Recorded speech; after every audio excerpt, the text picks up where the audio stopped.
Hello everyone, আসসালামু আলাইকুম। Welcome to Miran daughter. আশা করি সবাই ভালো আছেন। আলহামদুলিল্লাহ আমরা ভালো আছি। এই তো সকাল সকাল কিছু বাজার নিয়ে এসেছিলাম। তো আসলে গরমের সময় কিন্তু ওইভাবে এতটা শীতের মতো সবজি পাওয়া যায় না। আর যে সবজি পাওয়া যায় এগুলো তো মজা লাগে না। তারপরে কি করার, খেতে তো হবে।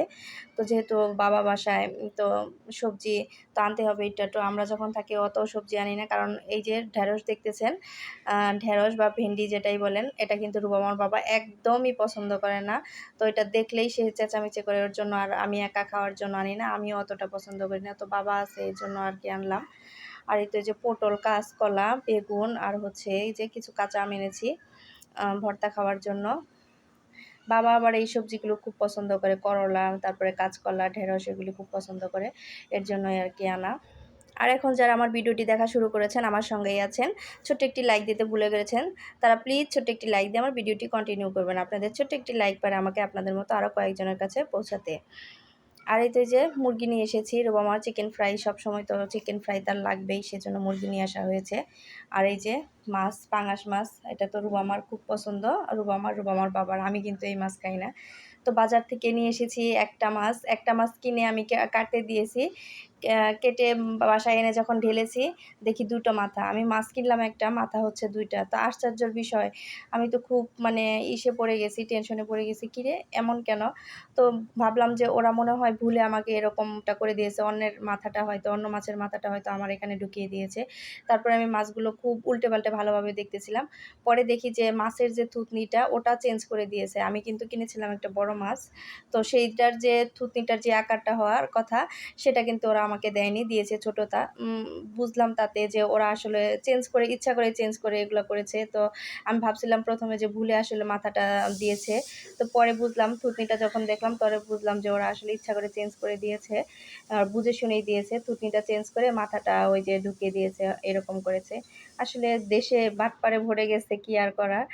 তো রুবা আমার বাবাকে এনে ফোন দিয়ে বলতেছিলাম যে এরকম করেছে, এরকম হয়েছে। তো বলতেছে যে ওখানে দাঁড়িয়ে থাকতে পারছিল না, তো মাছ কিনে ওখানে দাঁড়িয়েছিলাম, তারপর ওরা চোখের পলকে কাজ করে ফেলে।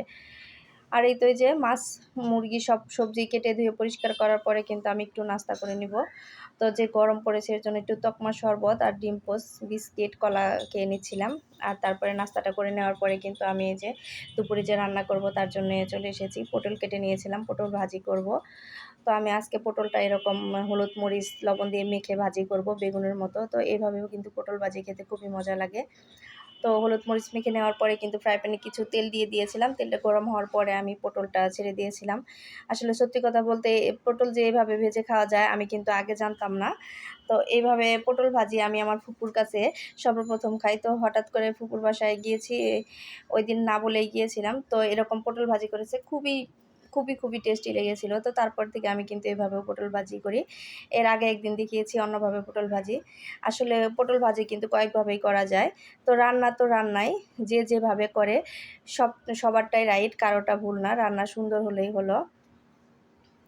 আর ওই তো পটলগুলো দিয়ে দেওয়ার পরে কিন্তু আমি ঢেকে দিয়েছিলাম একটু, যাতে পটলগুলো নরম হয়ে যায় তাড়াতাড়ি। তারপরে কিন্তু এই যে আমি উল্টে পাল্টে দিচ্ছিলাম। আজকে যারা আমার চ্যানেলে নতুন ভিজিট করছেন, এখনও সাবস্ক্রাইব করেননি, আমার ভিডিওর কোথাও কোনো অংশ যদি আপনাদের মনে এতটুকু জায়গা করে নিতে পারে, তো অবশ্যই সাবস্ক্রাইব করে আমার পাশেই থেকে যাবেন। আর ইতিমধ্যে যারা আমাকে সাবস্ক্রাইব করে আমার সঙ্গেই আমাকে এগিয়ে নেওয়ার জন্য সাহায্য করছেন, তাদেরকে জানাই অসংখ্য ধন্যবাদ। আর এই তো ওই যে পটল ভাজি করে নেওয়ার পরে কিন্তু আমি এখানে একটু পরিমাণ মাংস রান্না করে নিচ্ছিলাম। তো মাংসটা কিন্তু রান্না আমার হয়ে গিয়েছে। তো মাংস রান্নাটা আর আসলে দেখালাম না, যে গরম, এত গরমে আসলে ভিডিও করা, ভয়েস দেওয়া, এগুলো মানে খুবই কষ্টকর একটা ব্যাপার। তো আমি যদিও বা অত বড় ইউটিউবার না, সামান্য ছোটোখাটো একজন ইউটিউবার বলতে লজ্জাই লাগে আমার নিজেকে ইউটিউবার বলতে, কারণ আমি অতটাও ভালো কাজ করতে পারি না। তারপরেও মানে কষ্টটা হয়। আর এই তো দুপুরের রান্না শেষ করে কিন্তু আমি একটু আম ভর্তা করে নিয়েছিলাম। তো আম ভর্তাটা প্রথমে আমটা কুচি করে নিয়ে শুকনো মরিচ দিয়ে করেছিলাম, শুকনো মরিচ, কাসুন্দি দিয়েছিলাম আর একটু গুড় দিয়ে করেছিলাম। আমি কিন্তু চিনি ব্যবহার করি না আম ভর্তাতে। আম ভর্তাতে কিন্তু গুড় ব্যবহার করলে খুবই মজা লাগে। তো আম ভর্তাটা খেয়ে নেওয়ার পরে কিন্তু আমি রুবামাকে কোচিংয়ে নিয়ে গেছিলাম। কোচিং থেকে আসার সময় এই যে কলা নিয়ে এসেছিলাম, সরবি কলা। তো কলাগুলো কিন্তু খুব ফ্রেশ ছিল, খুব ভালো ছিল।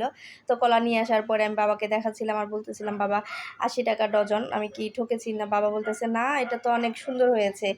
দেশে তো এখন এরকম কলা পাওয়াই যায় না।" বুঝলাম না, এবার আমি ঢাকায় যত পরিমাণ সবজি কলা দেখতেছি, এর আগে কখনো এত পরিমাণ কলা দেখিনি। এমনকি দামটাও কিন্তু কম লাগতেছে, ৳৮০ ডজন। এর আগে তো এইরকম কলা কিনতে গেলে ৳১৩০ থেকে ৳৪০ ডজন। তো এবার এত প্রচুর পরিমাণে কলা আমদানি হয়েছে কোত্থেকে বুঝতেছি না। আর আমি যখন বয়েস দিতেছিলাম এত পরিমাণে ঘামতেছিলাম, এটা কিন্তু সব আপুরাই বলে যে ঘেমে একদম সিদ্ধ হয়ে যাচ্ছিলাম। আর ওই যে কিছু ডিম নিয়ে এসেছিলাম, আলু আর আইসক্রিম। যে পরিমাণ গরম, তো আইসক্রিম তো মনে হয় অল টাইম আইসক্রিম খাই এরকম লাগে। তো তো যদিও অত গরম, তারপরেও কিন্তু এতটা আইসক্রিম খাওয়া যায় না, কিন্তু আইসক্রিম খেলে কিন্তু আবার ঠান্ডা লেগে যেতে পারে। তো আমি অল্প অল্প খাই। আর ফ্রিজের পানি তো আমি খেতেই পারি না, খেলেই আমার গলা ব্যথা শুরু হয়ে যায়। তো আমারও কিন্তু ঠান্ডার সমস্যা, আসলে সবারই একটু একটু সমস্যা থেকেই যায়।